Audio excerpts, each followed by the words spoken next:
Rahul Gandhi. Rahul Gandhi Rahul Gandhi. What Rahul Gandhi has done. वो राहुल गांधी के Rahul Gandhi statement Rahul Gandhi का राहुल गांधी जो बेहतर नेता थे नरेंद्र मोदी, अब राहुल गांधी एक ऐसा इंसान जिसने अपनी दादी और पिता दोनों को आतंकवाद का शिकार होते देखा। एक ऐसा नौजवान जिसने दुनिया के सबसे बड़े यूनिवर्सिटीज में अपनी पढ़ाई पूरी की, लेकिन जब उसने राजनीति में कदम रखा तो उसका स्वागत तालियों से नहीं बल्कि तानों से हुआ। मेन स्ट्रीम मीडिया और सोशल मीडिया ने उसे बेवकूफ और पप्पू बना दिया। राहुल गांधी पप्पू है। राहुल गांधी के पास तो दिमाग ही नहीं, इसलिए राहुल गांधी बहुत बच्चा है राजनीति। राहुल गांधी के पास में कोई मुद्दा है ही नहीं। राहुल जो है वो खुद जो एक पप्पू है। क्या कहते हैं, मंद बुद्धि नहीं बोलता है। लेकिन क्या वाकई में राहुल गांधी सिर्फ एक मजाक है या सत्ताधारियों की साजिश? राहुल गांधी जिसने तमाम हार और अपमान के बाद खुद को फिर से साबित किया, और कैसे वो आज सत्ता से सीधे सवाल पूछने वाले सबसे बड़े नेता बन गए। एक ओबीसी अफसर नहीं दिख रहा, एक आदिवासी अफसर नहीं दिख रहा, एक दलित अफसर नहीं दिख रहा मुझे। ये हो क्या रहा है सर?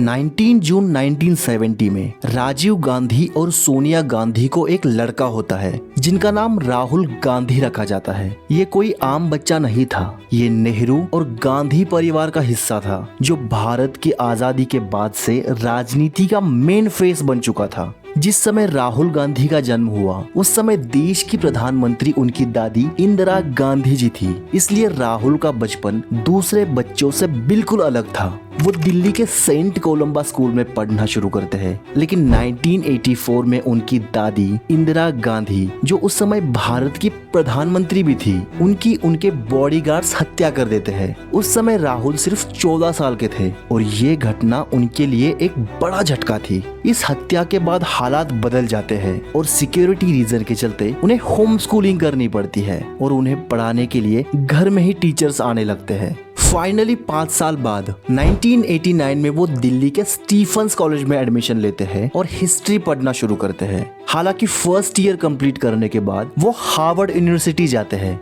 लेकिन 1991 में उनके पिता राजीव गांधी की हत्या हो जाती है और राहुल गांधी को फिर से इंडिया आना पड़ता है। उस वक्त देश में आतंकवाद और राजनीतिक हिंसा चरम पर थी, इसलिए सिक्योरिटी रीजन के चलते वो राहुल विंसी इस फेक नाम के साथ फ्लोरिडा में रोलिंस कॉलेज में पढ़ने लगते हैं ताकि उनकी असली पहचान छुपे और वो एक नॉर्मल स्टूडेंट की तरह जीवन बिताए। In 1991, after Rajiv Gandhi was assassinated by Tamil Tigers, the threat to Rahul Gandhi was very high and he was advised to take a name Rahul Vinci during that time in his rolling, and his identity was only known to university officials and security. वहाँ Rahul Gandhi global economy, development economics और international relations की पढ़ाई पूरी करते हैं। इसके बाद वो ट्रिनिटी कॉलेज कैम्ब्रिज जाते हैं और वहाँ से 1995 से 1970 के बीच एमफिल इन डेवलपमेंट स्टडीज की पढ़ाई पूरी करते हैं। 1998 में वो भारत लौटते हैं और कुछ साल तक प्राइवेट सेक्टर में काम करते हैं, क्योंकि राहुल गांधी को शुरुआत में पॉलिटिक्स में कोई इंटरेस्ट नहीं था, लेकिन उनकी फैमिली की लेगेसी की वजह से राहुल गांधी को पॉलिटिक्स में आना ही पड़ता है। 1998 में जब वो इंडिया लौटे तब उस समय भारत के प्रधानमंत्री बीजेपी के अटल बिहारी वाजपेयी थे। दूसरी तरफ सोनिया गांधी अगला प्रधानमंत्री बने, इसलिए कांग्रेस पार्टी अपना पूरा जोर आने वाले इलेक्शन पर लगा रही थी। अब राहुल गांधी की पूरी फैमिली पॉलिटिक्स में कूद पड़ी थी, इसलिए वो भी पॉलिटिक्स में कूद पड़ते हैं। फाइनली 2004 का समय आता है और एक बार फिर से देश में चुनाव होते हैं। देखो, अमेठी कांग्रेस की गद्दी है और वहाँ से कांग्रेस को कोई हरा नहीं पाता था, इसलिए राहुल गांधी को अमेठी से चुनाव लड़ाया जाता है और पहली बार में ही वो 2.9 लाख वोटों से जीतकर एक धमाकेदार शुरुआत करते हैं। 2004 के इलेक्शन में पूरी कांग्रेस चुनाव जीत जाती है और यूपीए का गठन करके 543 में से 335 से अधिक सदस्यों का आरामदायक बहुमत हासिल करती है।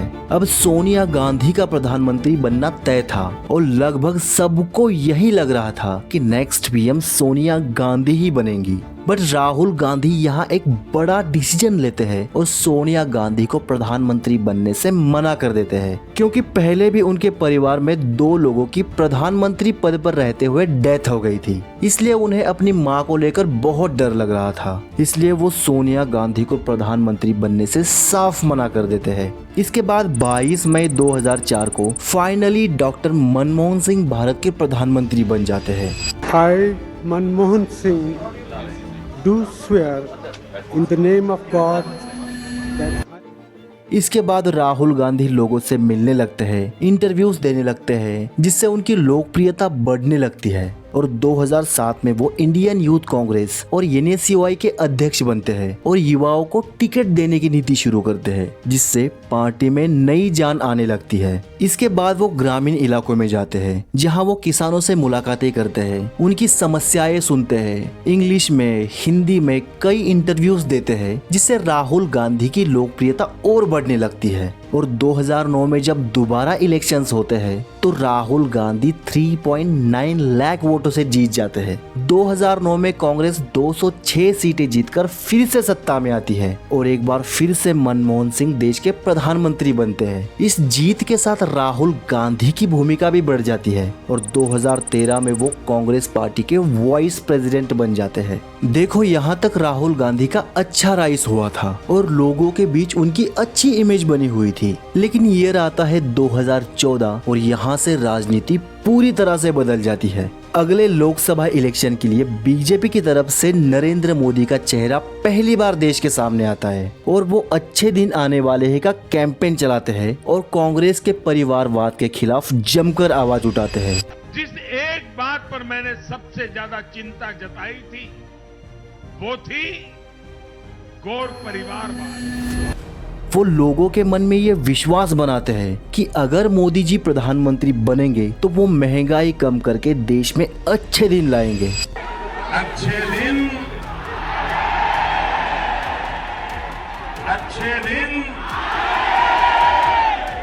वाह।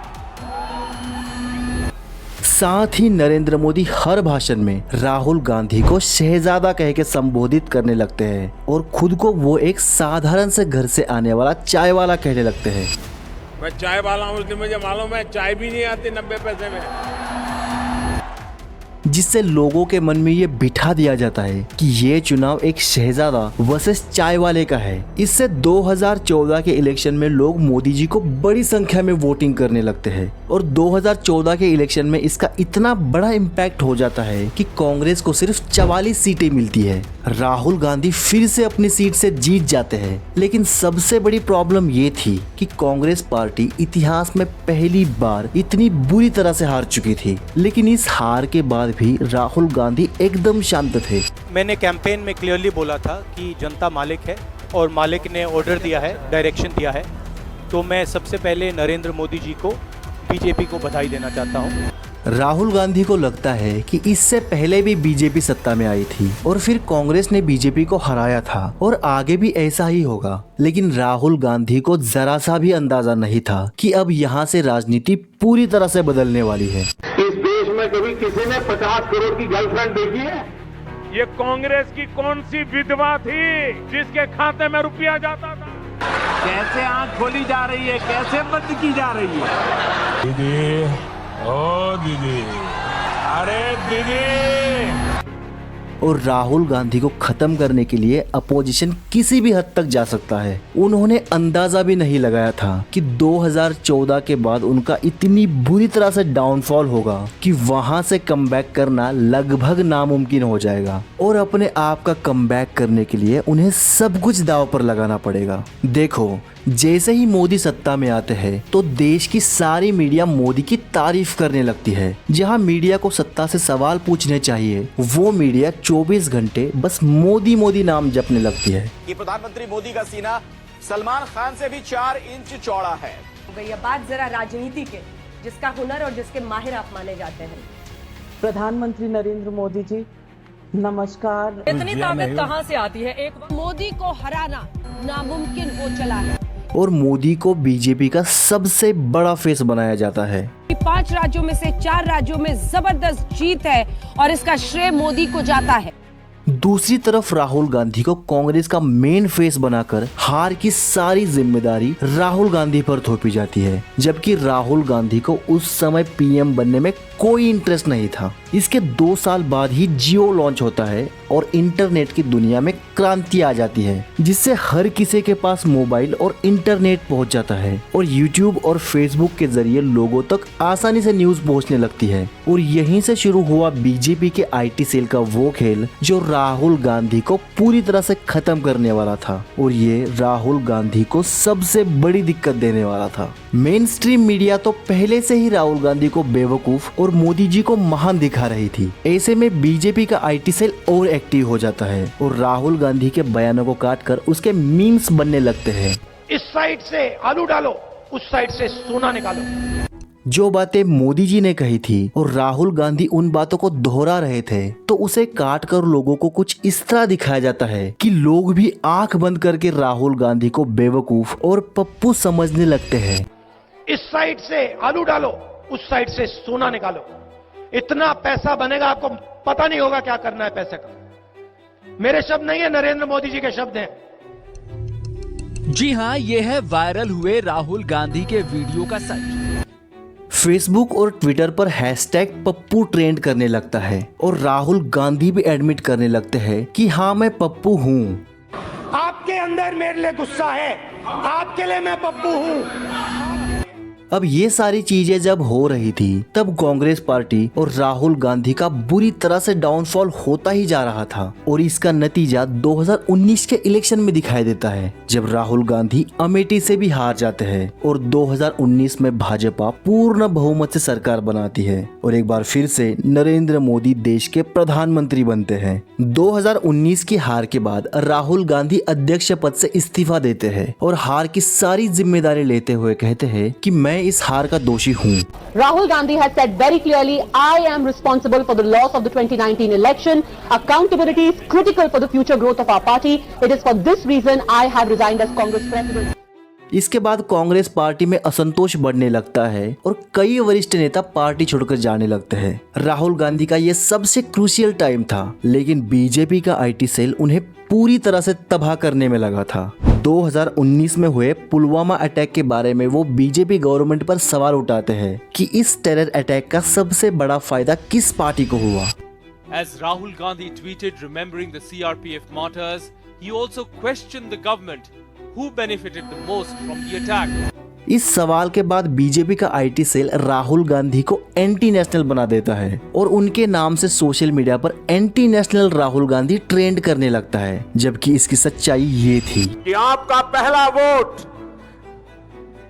पुलवामा में जो वीर शहीद हुए, उन वीर शहीदों के नाम आपका वोट समर्पित हो सकता है। इसके बाद 2020 में जब वो ब्राउन यूनिवर्सिटी में श्री राम को मैथोलॉजिकल फिगर कहते हैं और बीजेपी को हिंसा के लिए दोषी ठहराते हैं। All are mythological figures. Lord Ram was of that time, right?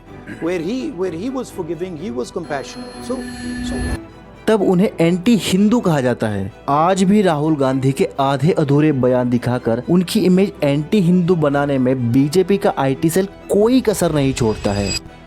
और जो लोग अपने आप को हिंदू कहते हैं वो 24 घंटा हिंसा हिंसा हिंसा, नफरत नफरत नफरत, असत्य सत्य असत्य।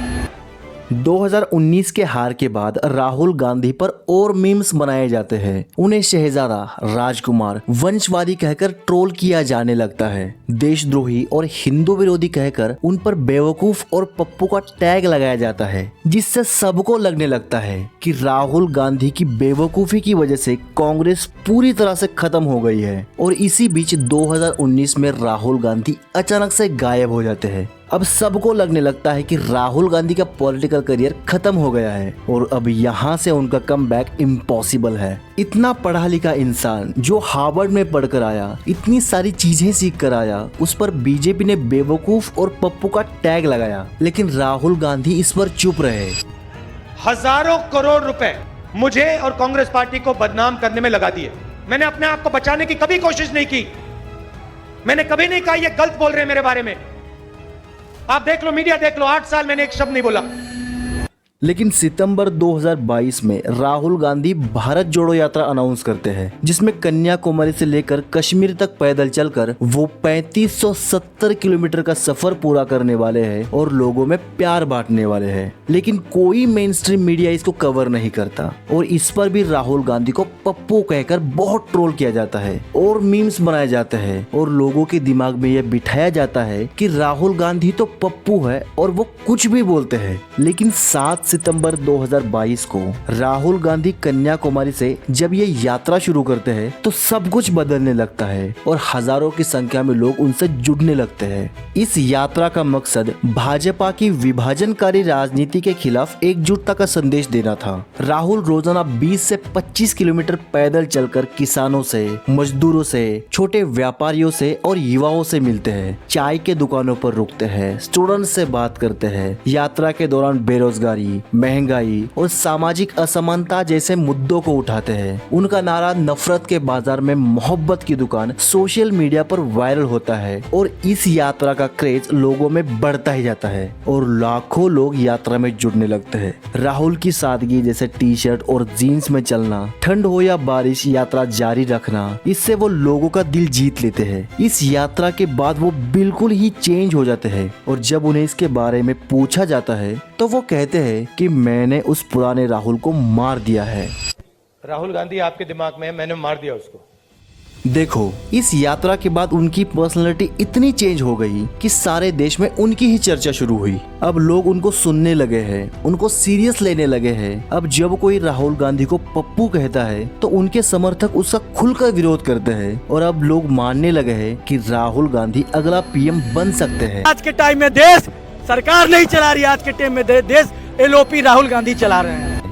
इसके बाद जनवरी 2024 में उन्होंने भारत जोड़ो न्याय यात्रा शुरू की, जो मणिपुर से लेकर मुंबई तक चली। इस यात्रा में सामाजिक न्याय और आर्थिक समानता पर जोर दिया गया। राहुल ने दलितों, आदिवासियों और अल्पसंख्यकों के मुद्दे उठाए। इस यात्रा ने राहुल गांधी की इमेज को राजकुमार से जननायक रागा में बदल दिया। बार बार कहा है आपके चैनल पर, कहीं वो जननायक है, वो जननायक है, वो भागने वाला नहीं। सर्वे दिखाने लगे कि उनकी लोकप्रियता बढ़ती ही जा रही है और वो मोदी के खिलाफ एक मजबूत विकल्प बन चुके हैं। और ये चीजें देखने को मिली जब 2024 के इलेक्शन में कांग्रेस को 99 सीट मिली, जो 2019 से डबल थी। सिर्फ इतना ही नहीं, जो बीजेपी चुनाव से पहले राहुल गांधी को भूल तक चुकी थी।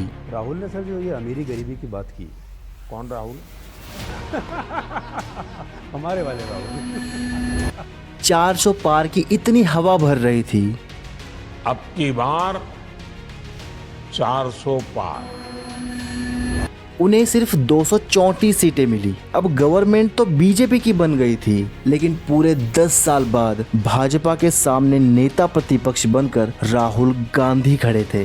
विपक्ष नेता बनकर उन्होंने अपनी पहली स्पीच में संविधान की रक्षा और लोकतंत्र पर जोर दिया, जिससे उन्होंने इंटरनेशनल मीडिया का ध्यान खींचा और राहुल गांधी के इस कमबैक को न्यूयॉर्क टाइम्स ने अनएक्सपेक्टेड कमबैक कहा। उन्होंने जीएसटी, कास्ट सेंसस, बेरोजगारी और महंगाई जैसे मुद्दों पर आवाज उठानी शुरू कर दी, जिससे लोग राहुल गांधी को और ज्यादा सीरियस लेने लगे हैं और अब उनकी लोकप्रियता बीजेपी पर भारी पड़ने लगी है। लेकिन असली धमाका उन्होंने तब किया जब 2025 में उन्होंने वोट चोरी का मुद्दा उठाया। राहुल ने चुनाव आयोग पर वोटर लिस्ट में धांधली करने का आरोप लगाया। उन्होंने कहा कि लोकतंत्र तभी बचेगा जब हर वोटर का हक सुरक्षित होगा। वोट चोरी आरोपों के खिलाफ न इलेक्शन कमीशन जवाब दे पा रहा है न मोदी, जिससे अब सबको लगने लगा है कि वोट चोरी तो हुई है, क्योंकि राहुल गांधी बार बार मोदी को वोट चोर प्रधानमंत्री कह रहे हैं, लेकिन मोदी उनको कोई जवाब नहीं दे पा रहे हैं।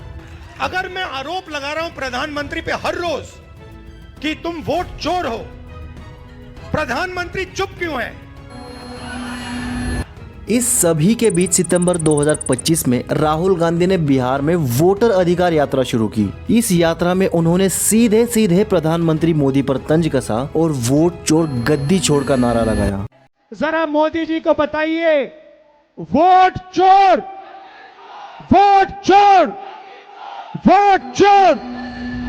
लेकिन प्रधानमंत्री मोदी की तरफ से कोई भी प्रतिक्रिया अब तक नहीं मिली है, जिससे लोगों के मन में राहुल गांधी को लेकर और विश्वास बढ़ने लगा है और वोट चोर गद्दी छोड़ का नारा सोशल मीडिया पर ट्रेंड हो रहा है और हर जगह सुनाई देने लगा है।